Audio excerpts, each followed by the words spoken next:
the Healing Through Love podcast with Charlene Lynch and Rose Davidson. Now, being a neurodivergent individual and an abuse survivor, how can we use things to empower us, to inspire us to move forward? I think you have to find your community who will support you. And, sometimes that's coaches and therapists, but it also can be friends. But choose your friends very carefully. Find like-minded groups.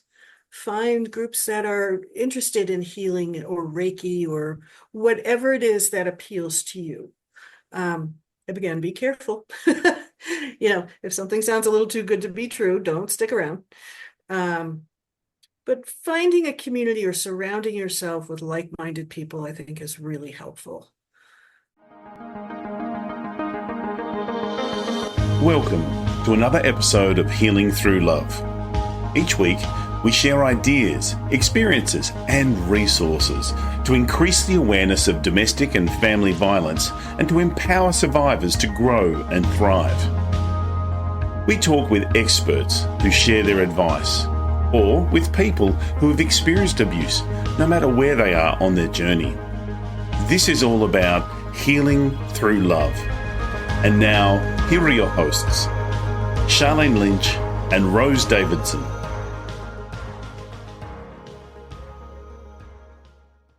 Hello, and welcome to the Healing Through Love podcast. I'm Rose Davidson, and together we're shining a light on hope, resilience, and transformation in the journey to end domestic violence.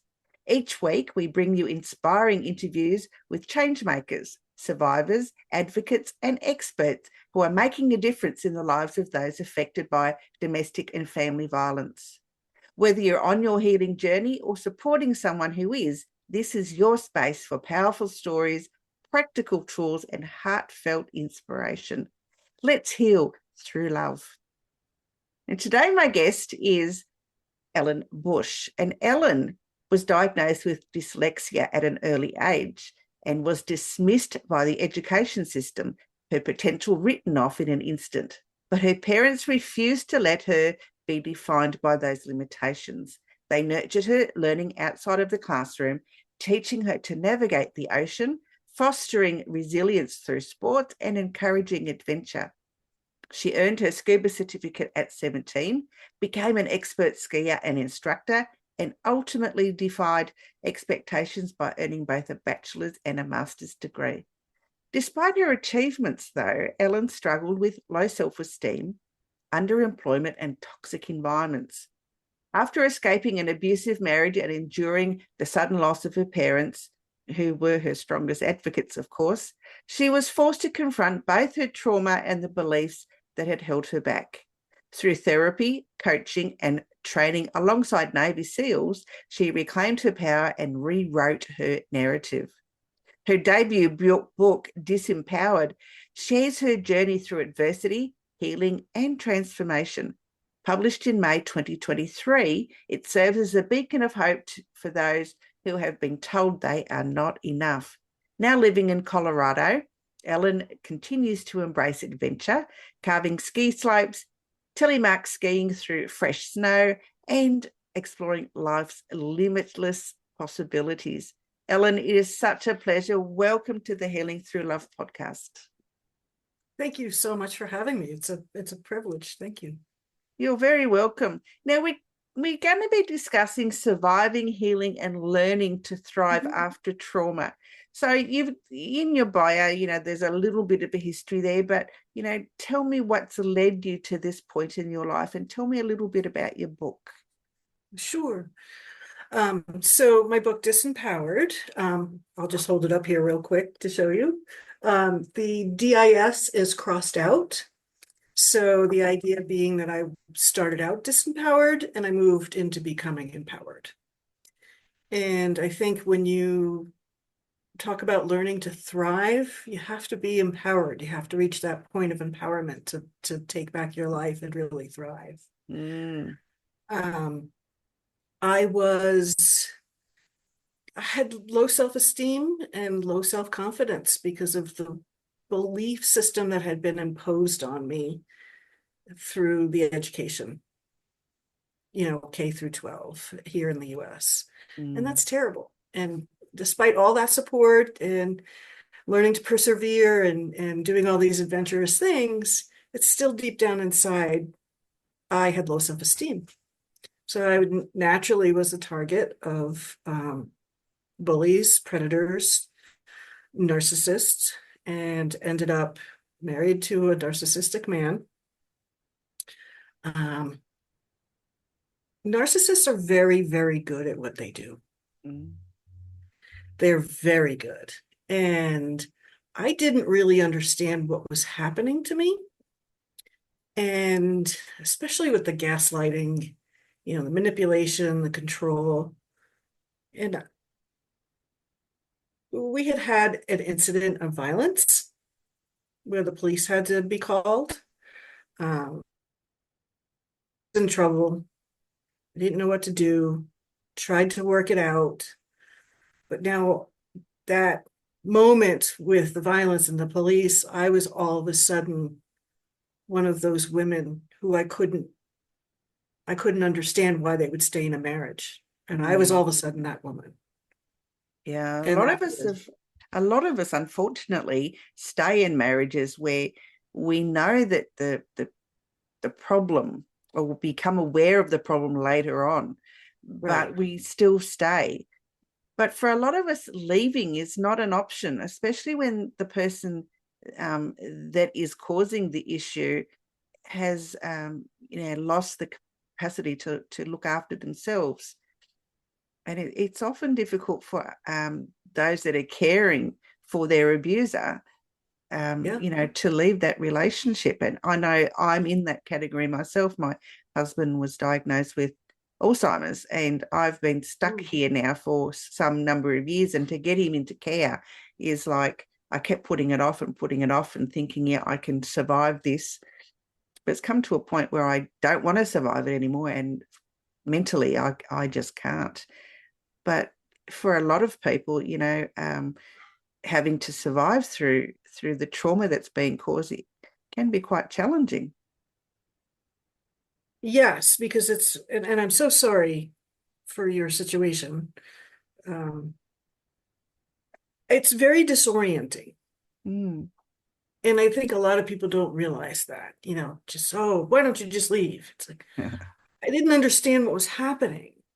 I was constantly disoriented, off center, and it's part of the MO.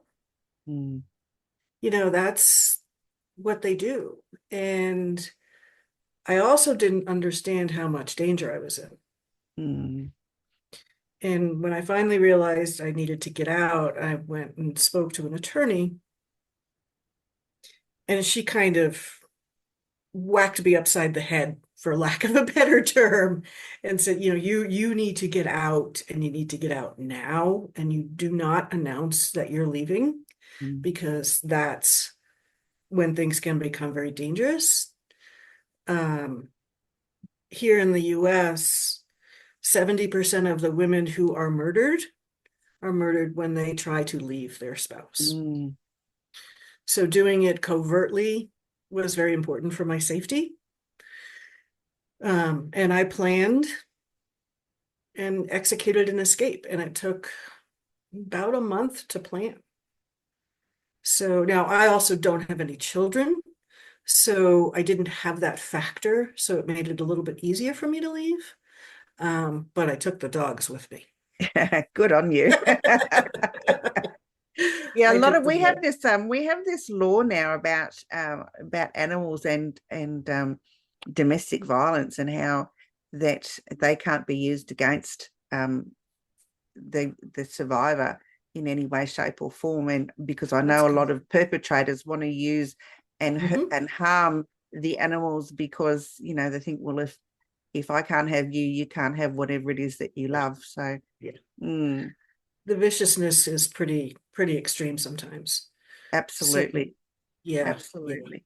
So, Uh, Ellen, if you don't mind sharing, how did you overcome your adversity and how did you reclaim your power? So when I got out, I realized that I was in big trouble. I was so traumatized, I could barely function. I was driving through stop signs and red lights, and I needed help. And I knew I needed help. And I made myself a promise that I would never go through that again, because I almost didn't survive it the first time, and I probably wouldn't survive it the second time. So I started working with therapists. I started working with coaches. I started discovering things like breath work, yoga, somatic movement, um, and just kept at it and really worked hard. And I was willing to dig up anything that would help me to ensure that that never happened to me again. Mm. So I was really willing to face anything. And every day it got a little bit better. Mm. It got a little bit better. And it was really interesting. I reached this point where I had worked with an EMDR trauma specialist, worked with coaches, and I kept improving and kept improving. And then I reached this point where something else needed to shift. And that was when I was shifting from survivor and healing into thriving. And I think it was a very subtle feeling, but it was very clear. Another way to describe it is therapy can go from a healing process into a self-discovery process.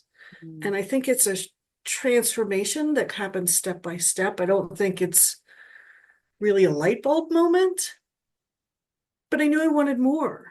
You know, I had survived, and that's great, and I'd done a lot of healing, but I wanted more. I wanted to go back and do the adventurous things that I love to do. I wanted to move forward in my life.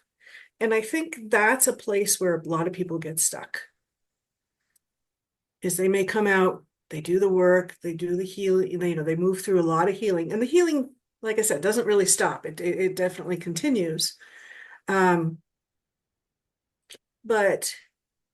it's definitely a transition. Mm. And I think it's pretty slow. It's a step-by-step transition. But I think it needs to be. Mm.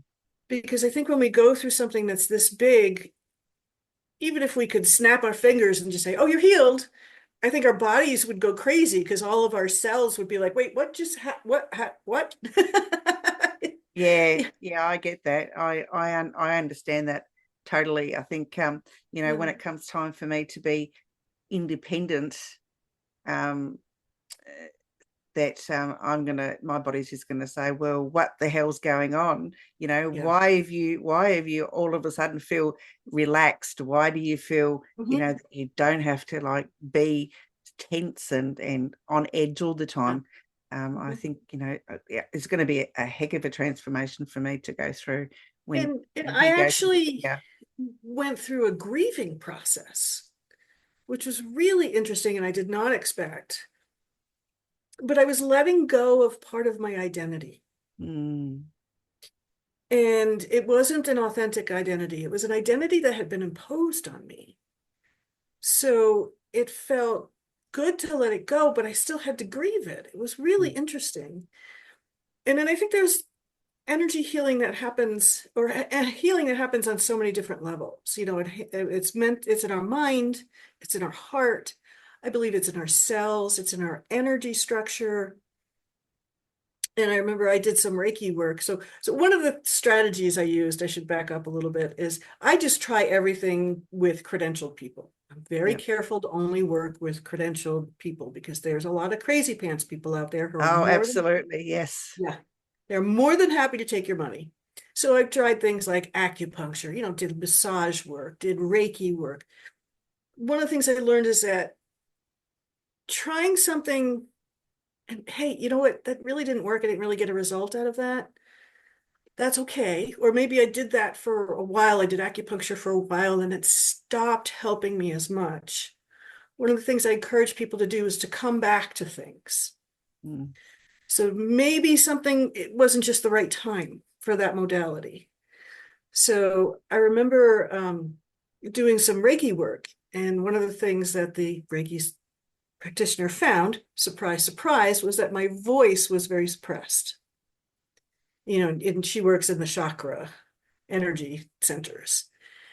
And she worked to release all of that energy around my throat and the throat chakra. And the next morning, I woke up and I looked like I had the mumps. My neck was swollen out to here. And I got on the phone with her. I said, oh my gosh, this is what's happening. And she's like, Ellen, give it 48 hours. You're fine.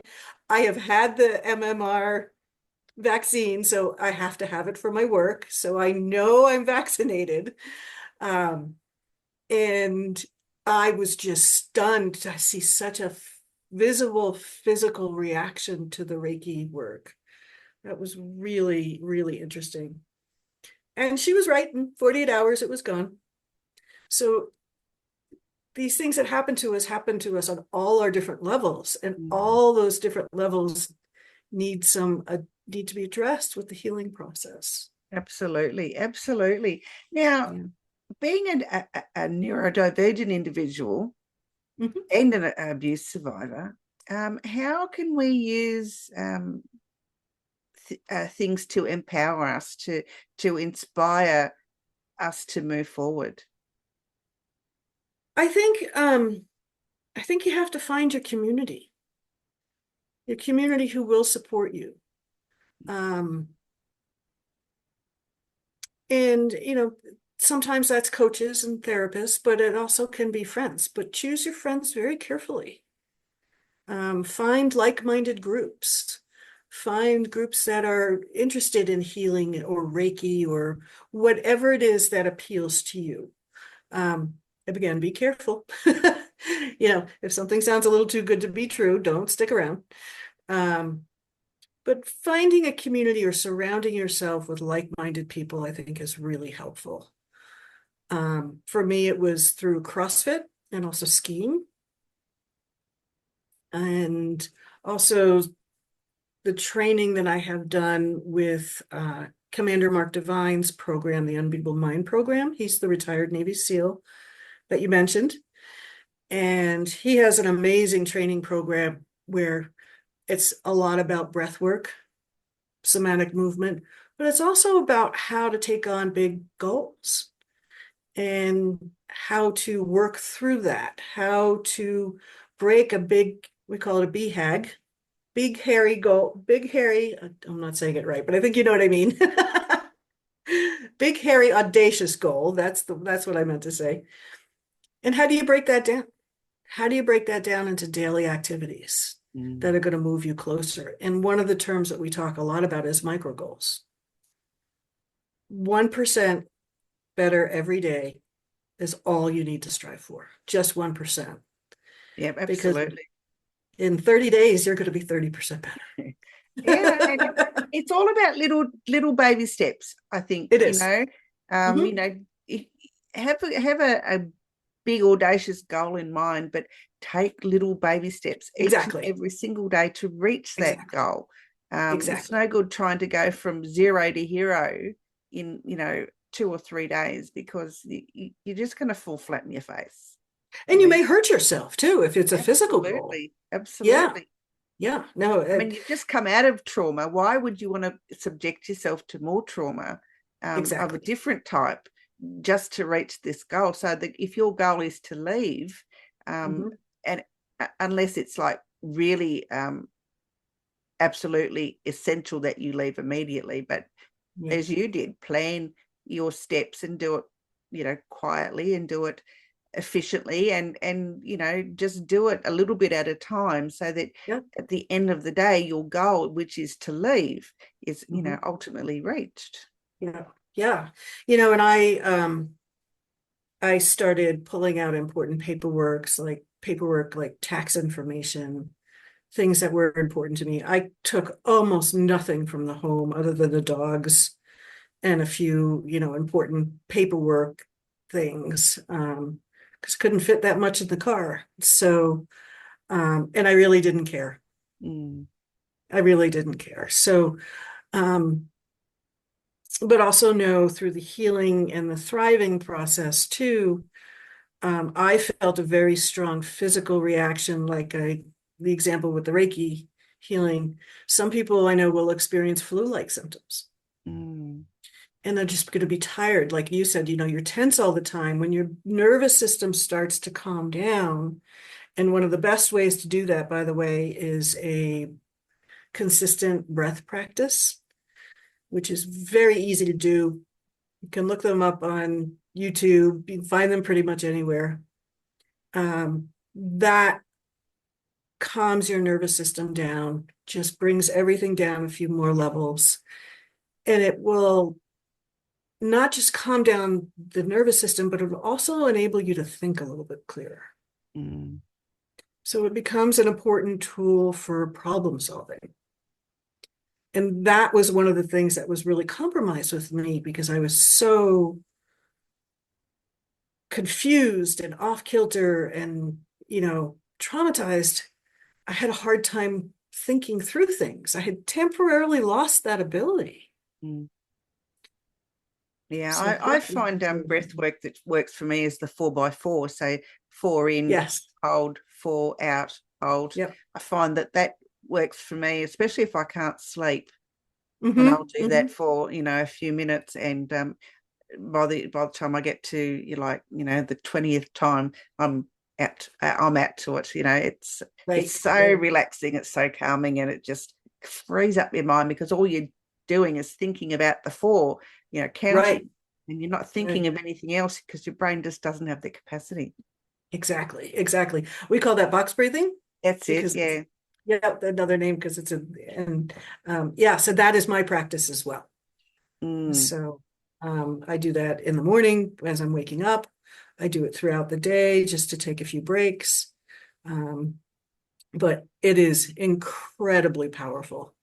It is, absolutely. No, I can vouch for that. And I'm glad someone else uses it, so they can vouch for it as well.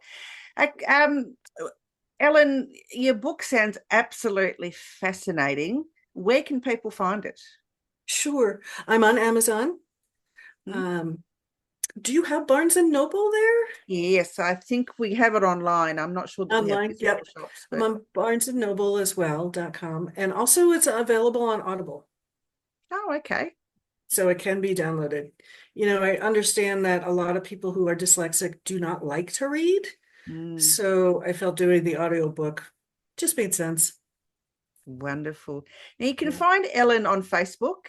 You can also find her on her website at ellenbusch.com and on LinkedIn. Ellen, what can people find on your website? You can find a link to the book and the audiobook, as well as a little bit more in depth about my story. I have many personal pictures up there, family pictures, childhood pictures. If you read the book or listen to the audiobook, the time that I spent with my dad fishing was a very big piece of that. So there's some great pictures there with me, with family. And also I do coach people. So I don't coach a lot of folks just for time management, but I do coach based on the Unbeatable Mind program. And I am a certified coach. So if somebody is interested in that, they're welcome to reach out. Wonderful. Ellen, is there something else that you'd like to share with us today? Yes, I'd like to say that as awful as things may be for you, you can survive. You can get out and you can survive, but you can't give up on yourself. And know that you're not alone. There are people out there like you and me and who really want to help and want to support, but know that you can not just get out, heal, survive, you can thrive and completely rebuild your life the way you want to do it, because I've done it. Yeah, I think that's a great thing to take away too, that yes, we can survive and we can thrive, with help from outside influences. It's not easy to do it on your own, and sometimes you just need that little bit of hand holding, I think, to Exactly. get you over the rough parts, because you've been through a rough trot as it is. So, get someone to hold your hand through the process and take away those rough edges along the way for you. Absolutely. Ellen, it's been a pleasure. Thank you so much for joining me today. Thank you so much for having me on. It's been a pleasure. Bye-bye for now. Bye. Thank you for joining us for this episode of Healing Through Love. You can get further resources, see the show notes, or simply reach out to us via our website at htlaustralia.org. Thanks so much for joining us, and we look forward to your company next time on the Healing Through Love podcast.